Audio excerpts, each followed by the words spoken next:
안녕하십니까. 신의균의 국방TV 시큐리티 뉴스입니다. 오늘도 아주 중요한 군사안보, 국방 관련한 소식 간추려서 브리핑 해드리겠는데요. 오늘은 정말 우려스러운 소식, 그리고 화가 나는 소식들도 있습니다. 정말 벌써부터 제가 화가 납니다. 첫 번째인데요. 바로 이 내용 때문입니다. 사업 착수 초기부터 논란이 많았던 해군의 차세대 이지스 구축함이 2월 16일 기공식을 갖고 선도함 건조에 들어갔다는 소식입니다. 멀쩡한 무기가 무능하고 양심 없는 공무원들이 달려들면 어떻게 망가지는지를 보여준 선례로 남게 되었습니다. 현대중공업이 16일 울산 본사에서 방위사업청과 국방기술품질원 등 관계자들이 참석한 가운데 광개토3 배치2 선도함 착공식을 거행했다고 밝혔습니다.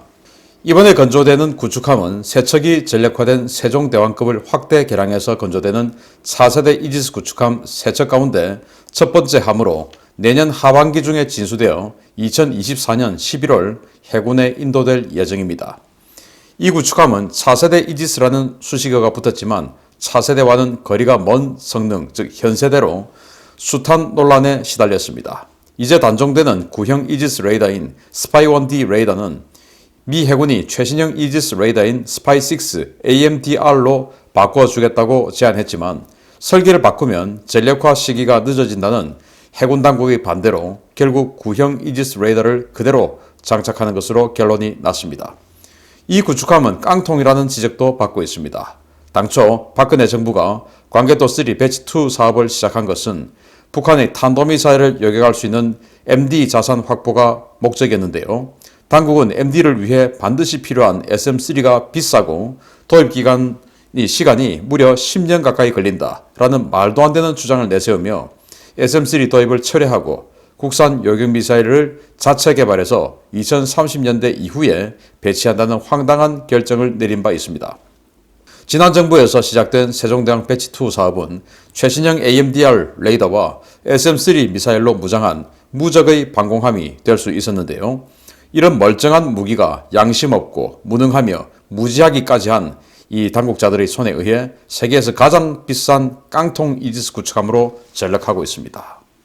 저는 이 이지스함 하면은 저 사실 인연이 많습니다. 이지스함이 3척밖에 없을 때, 그리고 미사일 방어 시스템이라는 말을 꺼내면 미국의 하수인이냐라는, 미국의 MD에 편입하면 안 된다라는 그런 이 좌파들의 주장이 득세를 할 때, 저희 자주국방 네트워크에서는 에어쇼장 또 이 박물관에 줄 서 있는 분들 다 해서 현장에서 서명을 받았어요. 이지스함 추가 건조해야 된다. 북한이 핵실험하고 이런 상황에서 우리는 저걸 막아내려면 이지스함이 더 있어야 된다. 라고 해서 서명을 그때 당시에, 요즘이야 전자 서명하면은 편하겠죠. 사실은 또 제가 저희 신의균의 국방TV 구독자들만 해도 82만 명이 넘기 때문에 다 우리 군사력, 국방력, 국력이 강화되기를 바라는 분들이 또 제 채널을 보시지 않습니까? 그래서 한 3만 명의 서명을 받는 것은 크게 어려운 일이 아니에요. 워낙 지금 통신이 발달했으니까. 그런데 10여 년 전만 하더라도 정말로 뛰어다니면서 여기에서 사람들이 많이 있는 극장 앞에서 이런 식으로 받을 수밖에 없었는데, 그때 3만 장을 넘게 받았습니다. 그걸 가지고 이제 당시 국회 국방위에 전달을 했고 이지스함 추가 건조를 했는데, 그때 정말 송영선 국회의원이 있어요. 여성이죠. 그분이 회의를 할 때 뭐라고 했냐. 자, 그러면 해군 참모총장에게 물어보자. 이 시민단체들이 이렇게 지금 이지스함이 필요하다고 하는데 해군 참모총장에게 물어보고 하자. 라고 했어요. 그때 당시에 김학송 국방위원장이 이제 그 회의를 주도를 했고, 저희는 김학송 국방위원장에게 서명서를 갖다 주었어요. 그래서 이제 이 국회 국방위 전력분과 소위원회에서 이제 회의를 하는데, 송영선 의원의 제안에 따라서 당시 해군 참모총장이었던 송영무에게 송영선 의원이 직접 전화를 했다라고 합니다. 같은 송씨라고 이제 당시에 일가 이런 식으로 좀 이렇게 농담 삼아 지냈다고 해요. 전화했는데 송영무가 당시 뭐라고 했냐. 우리는 필요 없습니다라고 이야기를 했어요.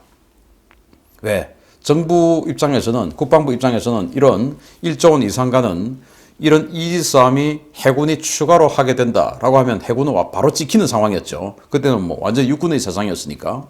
정말 나쁜 자 아닙니까? 시민단체에서 시민들이 이런 식으로 3만 장이나 당시 거리를 다니면서 서명서를 갖다 줬고, 국회의원들이 야 이거 하자. 당시 2006년도에 북한이 이제 핵실험하고 했으니까 이거 필요하다라고 해서 했는데 해군 참모총장이라는 자가 필요 없다라는 대답을 현장에서 했습니다. 그래서 물 건너갔어요.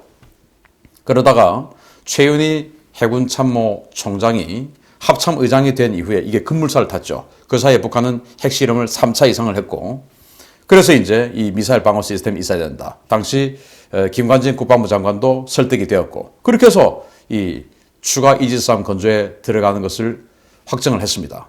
저하고 이제 해군 당시 최윤희 합참의장하고 굉장히 또 의논을 많이 했고, 또 전 그것을 가지고 여러 분야에서 세미나를 하면서 토론회도 하고 격론을 벌이기도 했었어요. 공개적인 토론장에서.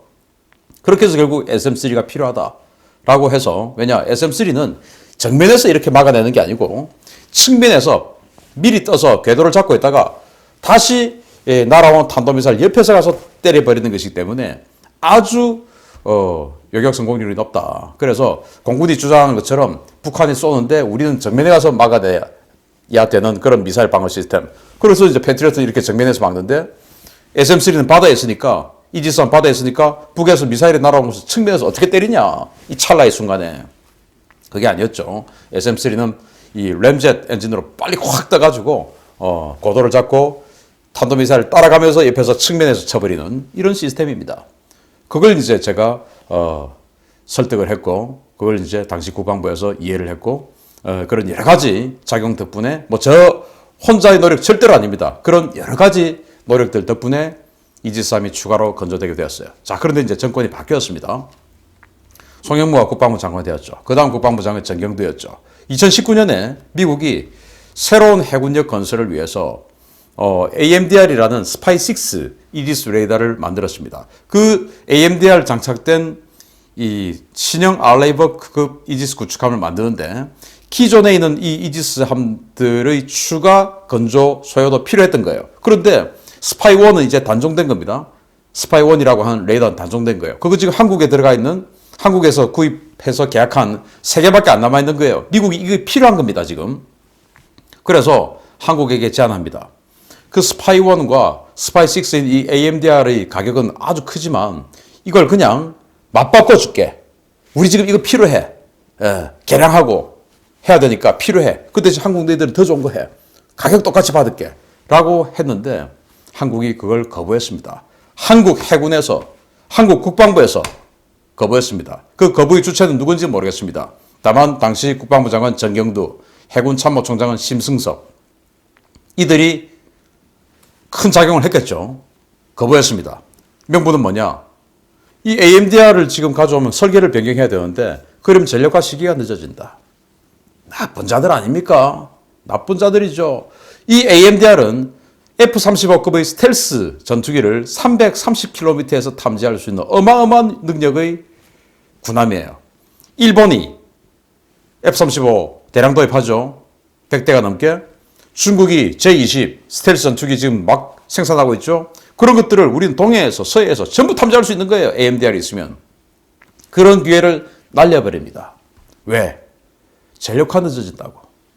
정말 나쁜 자들이죠. 그렇게 해서 정말 중요한 한 번의 도약 기회를 그런 식으로 자신들의 지적 때문에 날려버린 자들이 당시 2019년 국방부와 해군의 수뇌부였고, 지금 이 2021년 수뇌부는 SM3는 10년이나 걸린다. 아니, 일본 같은 경우에 SM3 주문하니까 3년에서 4년이면 납품이 되는데 무슨 소리입니까? 지금 오늘 그 착공식을 한 이 배가 해군에 인도되는 게 2024년이에요. 그러면 지금 SM3 주문하면 2024년에 맞춰서 납품이 됩니다. 그런데 10년 이상 걸린다라는 말도 안 되는 논리를 내놓습니다. 왜냐? 그래야 자신들이 국내 개발한다라고 하는 스케줄하고 맞출 수가 있으니까.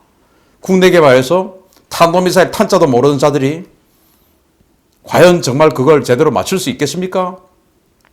그래서 미국제 레이더에 미국제 미사일을 가지고 미사일 방어 시스템을 하면 미국과 일본이 같이 하는 이 동북아 미사일 방어 네트워크, 이 C2BMC에 가입을 해야 되지 않을까? 우리는 미국과 미사일 방어 시스템 가입하면 중국 형님들이 우리를 싫어할 텐데 이런 것들이 전부 작용된 거 아니겠습니까?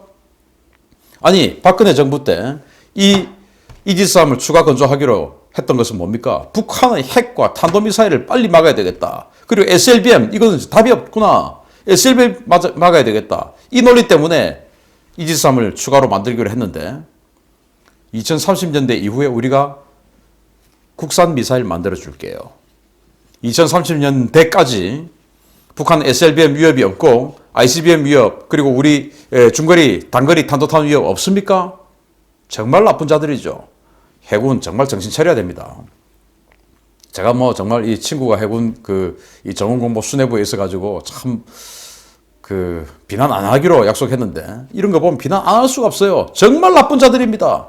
선배들하고 다 짬짬해가지고 자신들의 얕은 보호 때문에 대한민국 국방력, 국익, 생존 이런 것들을 이런 식으로 날려버리는 자들이 어마어마한 의전을 받으면서 해군 수뇌부에, 국방부 수뇌부에, 합참 수뇌부에 들어앉아서 호가호위하고 별 번쩍번쩍 붙이고 다니고 있는 이 현실이 정말 분합니다. 다 쓸어버려야 됩니다. 이런 자들. 두 번째입니다.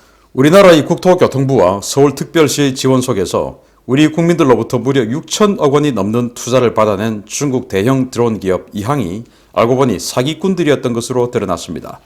중국의 도심 항공운송수단 기술기업 이항이 주가 조작과 위장계약, 기술 부풀리기 등으로 점철된 사기기업이었다고 글로벌 투자정보 전문업체 울프팩 리서치가 리포트를 통해 폭로해 논란이 커지고 있습니다. 이 보고서는 현장 취재, 통화 녹취, 서류 등으로 확인한 바에 따르면 이항의 주요 계약들은 급조된 가짜 기업들과 맺어진 것이었으며 이 업체들은 이를 통해 주가를 조작하고 기술을 부풀렸다라고 폭로했습니다. 울프팩 리서치는 중국 광저우에 있는 이항 본사를 조사한 결과 기업 정보에 고시된 것과 실제 생산 설비, 기계, 재고가 전혀 맞지 않았고 보안 시스템이 거의 없었으며 이들이 수출하려는 대상 국가의 관련 법에 따라 상업적 승인을 받기 위해 국가별로 완전히 상이한 기술 데이터를 제출하는 등 광범위한 사기 행위를 벌였습니다. 이런 사기 기업은 지난해 11월 국토교통부와 서울시가 주관한 행사의 주인공으로 화려하게 국내 무대에 대비해서 K-드론 관제 시스템 실증 행사에서 2인승 드론으로 한강 상공을 비행하는가 하면 서울시로부터 4억 원의 자금을 받으며 한국인 투자자들로부터 5억 5,948만 달러, 우리 돈 6,600억 원이 넘는 돈을 투자를 받아내기도 했습니다. 이항이 사기기업이라는 사실이 폭로되면서 이 회사의 주가는 16일 하루 만에 무려 62%가 폭락하며 시가총액 25억 달러가 증발했는데요. 우리 국토교통부와 서울시가 제대로 검증도 하지 않고 중국 업체를 우리 국민들에게 소개하는 바람에 애꿎은 우리 국민들만 큰 피해를 보게 되었습니다. 드론 택시 이래가지고 2인승 택시 가지고 차 막힐 때 여의도에서 종로까지 불과 몇십 분이면 몇 분이면 간다. 이렇게 해서 서울시가 홍보하고 국토교통부가 홍보하고 해가지고 이런 이제 시연을 했죠. 그리고 서울시가 4억 원 들여서 시제품 택시 사고 이러고 하니까 우리 국민들은 우리 정부인 국토교통부 그리고 서울시가 이렇게 나서서 초청 행사를 하니까 이건 정말 믿을 만한 회사구나 해서 우리 국민들이 막 투자를 한 겁니다. 무려 6,600억 원이나. 그런데 알고 보니까 이 회사는 사기꾼이었던 겁니다. 이 회사가 투자를 받고 주문을 받았다라고 했던 그 회사들도 알고 보니 전부 호텔이나 이런 데 주소를 가지고 있는 그냥 페이퍼 컴퍼니들이고 거짓말이었던 것이죠. 자기네들 매출 자체가. 그리고 그 회사에 들어가 보니 문은 다 열려 있고 그리고 경비하는 분들은 그냥 연세 드신 그냥 할아버지 노인분들이 그냥 앉아서 경비하고 있고 완전히 이런 보안하고는 전혀 관계가 없는 그런 회사였던 것이죠. 이렇게 전 세계를 다니면서 한국 같은 이런 호구들 물어가지고 전 세계에서 투자받아서 나스닥에다가 상장을 한 겁니다. 나스닥에 상장해서 주가 엄청 오르고 있다가 이제 이 폭로가 터지면서 하루 만에 그냥 62%가 폭락을 해버렸는데 아마 곧 휴지 조각이 되겠죠. 우리 국민들 6,600억 원 누가 챙겨줍니까? 자, 몇 년 전에 이명박 정부 때 자원 외교 한다고 이명박 정부가 어디 이렇게 해서 광산도 사고 했다. 그걸 당시 야당이 이제 정권이 바뀌고 해서 야당이 그거 속은 거야. 사기당한 거야. 제대로 알지도 못하고 들어가서 그냥 사기당한 거야. 라고 어마어마하게 비난했죠. 여러분들 기억하실 겁니다. 그래가지고 그 광산들 다 그냥 다시 되팔게 만들었습니다. 그런데 그 광산들 지금 다시 살펴보면 히토류 광산들이 상당히 많습니다. 지금 우리가 히토류 때문에 중국에게 얼마나 눈치 보고 살아야 됩니까? 이런 이 IT 시스템들, 여기 히토류들이 다 들어가죠. 반도체. 하다못해 F-35 전투기까지 지금 히토류가 들어가는데 그 히토류 광산들이 많았습니다. 광물은 상당한 어떤 그 미래 비전을 보고 투자를 하는 거였는데 지금 당장 투자 이익금 안 나온다고 그 야당이 그렇게 난리를 쳐서 되팔게 아주 싼 값에 되팔아 놓고 왜? 아주 싼 값에 되팔아야 손해보고 팔아야 자신들이 비난을 할 수 있기 때문에 예를 들어서 100원 주고 샀는데 20원 받고 팔았잖아. 저놈들이 우리 국고를 이렇게 손실시켰어. 라고 하려면 싸게 팔게 만들어야 되죠. 정말 나쁜 자들 아닙니까? 완전히 한마디로 제가 참 욕을 하진 않겠습니다. 오늘 뭐 왜 이렇게 다 화나는 일입니까? 그랬는데 그 상당수의 광산이 히토류더라 이겁니다. 히토류. 자, 그런데 이건 뭡니까? 이 자들이 똑같이 그래 놓고 이건 똑같은 건 아니죠. 거기는 광산이라는 실체라도 있죠. 이건 뭡니까 이거? 한마디로 기역, 지읒, 시읒들이다 라고 생각이 됩니다. 자, 세 번째 소식인데요. 이것도 마찬가지입니다. 현 정권 들어 해안 경계가 수시로 뚫리고 있습니다. 동해에서는 북한인들이, 서해에서는 중국인들이 우리 해안을 제집 드나들듯 오가고 있는데 우리 군의 경계작전은 나아지는 것이 없습니다. 지난 2월 16일 북한인 남성이 일명 머구리라고 불리는 잠수복과 오리발을 착용하고 바다를 헤엄쳐 남하했으며 강원도 고성군 통일전망대가 있는 민통선 북방에서 해안 철책 하단 배수로를 통과해 침투했다가 군 당국에 체포됐습니다. 이 남성은 심야에 칠흑 같은 어둠 속 동해 바다를 헤엄쳐 우리 해안에 무사히 도착했고 철조망과 하단의 배수로를 정확히 식별해서 육지로 들어온 뒤에 새벽 4시 20분경 도로를 따라 북에서 남으로 정확하게 방향을 잡아 남하하던 중 CCTV에 식별됐습니다. 이 남성은 오전 7시 20분경 우리 군 병력에 의해 체포될 때까지 3시간가량을 남하했는데요. 이 과정에서 여러 차례 우리 군 감시 장비에 포착됐지만 해안경계부대는 어떠한 조치도 취하지 않았던 것으로 드러났습니다. 문제는 이 남성의 월남 과정에 대한 군의 설명입니다. 이 남성은 칠흑 같은 어둠이 깔린 동해바다를 그것도 머구리를 착용한 상태에서 정확히 방향을 유지하며 몇 시간을 수행해서 고성 해안에 들어왔는데요. 5, 6도 안팎의 차가운 물속에서 이 무거운 머구리 장비를 착용하고 장시간 장거리를 헤엄친 것은 일반인이라면 불가능한 능력입니다. 이 때문에 일각에서는 이 남성이 일반 주민이 아닌 특수부대원이거나 특수부대 출신이라는 분석도 제기되는데요. 일단 넘어왔다가 안 걸리면은 간첩 임무를 그대로 수행하고 걸리면 귀순자라고 거짓말한 뒤에 북한으로 돌아가는 것이 아닌지 의혹이 갈수록 커지고 있습니다. 이 시간에 파도가 상황이 어떻게 되는지 검색을 해봤습니다. 속초, 고성은 안 나왔고 속초 해역, 그리고 속초에서 약간 북쪽으로 올라가면 고성 아니겠습니까? 속초의 이 시간대 파도가 1.5에서 3.5m입니다. 3.5m는 집채만한 파도입니다. 아주 파도가 높은 날이었어요. 이걸 일반인이 무거운 머구리 잠수복을 착용하고 내려왔다? 이게 말이 됩니까? 풍속은요, 초속 10에서 16m. 아주 바람이 많이 불고 파도는 집채만한 파도가 부는 날이 바로 이날 새벽이었습니다. 그런데 일반인이 귀순하기 위해서 이런 파도와 바람을 뚫고 그것도 몇 시간을 헤엄쳐서 넘어와서 해안에서 칠 같은 어둠 속에서 정확하게 배수로 구멍으로 들어올 수 있었다? 배수로 어떻게 발견합니까? 이게 말이 되는 소리입니까? 저는 이 사람은 잠수함 타고 왔다 생각합니다. 연어급 잠수함, 상어급 잠수함. 과거에 우리 속초에 꽁치그물에 걸렸던 그런 자들, 저는 그렇게 들어왔다고 생각합니다. 근데 최근에 이렇게 들어온 사람들이 잘 없죠. 재작년까지만 하더라도. 왜냐? 그냥 조선족인 척 하면서 또는 중국 교포인 척 하면서 비행기 타고 들어오면 얼마든지 들어올 수 있으니까. 그렇게 이제 이런 식으로 무리하게 잠수함 타고 들어올 일이 없었습니다. 그런데 코로나 이후에 외국인들, 외국 갔다 들어오면 보름씩 격리해야 되고 그 과정에 이제 불안하고 하니까 이제는 비행기 타고 들어오는 게 힘들어졌죠. 그러니까 이제 이런 식으로 다시 잠수함 타고 들어온 자들이 생기지 않았을까라고 생각을 하는 겁니다. 저는 이 사람이 순수하게 정말 민간인으로서 대한민국의 자유가 그리워서 그 자유를 갈망해서 넘어온 순수 기순자일 수도 있지만 잠수함을 타고 들어온 특수 공작원일 가능성을 절대로 배제해서는 안 된다고 생각합니다. 왜냐? 일반인이 보여줄 수 있는 능력이 아닌 기상 상황이었습니다. 자, 그래서 뭐 남조선에 가면 자, 일단 걸리면 귀순했다라고 해.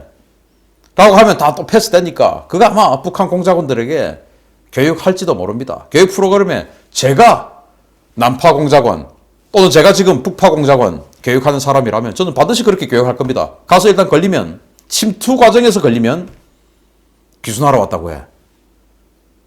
뭐 그렇지 않습니까? 그리고 나중에 다시 요즘 이 정부는 뭐 귀순했다 하더라도 그냥 뭐 북에 후딱 보내주고 이러지 않습니까? 그렇지 않다 하더라도 남조선에 그대로 또 남아서 국정원 지원금 받고 하나원에 들어가서 교육 좀 받고 그리고 나머지 이제 생활비 좀 받아서 그 가지고 또 이제 공작하다가 여건 되면 다시 돌아와. 라고 얼마든지 지시할 수 있는 겁니다. 저라면 염두에 두겠습니다. 그런 거. 그래서 이 사람이 정말로 순수 탈북자 대한민국을 찾아서 온 그런 분일 수도 있지만 그게 아니고 간첩 특수공작원일 가능성도 있다. 그래서 우리 군당국, 정보당국, 통일부 절대 결론을 내놓고 이 사람을 들여다보지 말아달라라는 부탁을 드리고 싶고 그런 다양한 시각으로 우리 국민들도 이 사건을 들여다봐야 된다. 그래야 지금 정부가 거짓말 하려고 할 때 가슴이 조금 쫄릴 것 아니겠습니까? 마치겠습니다. 감사합니다.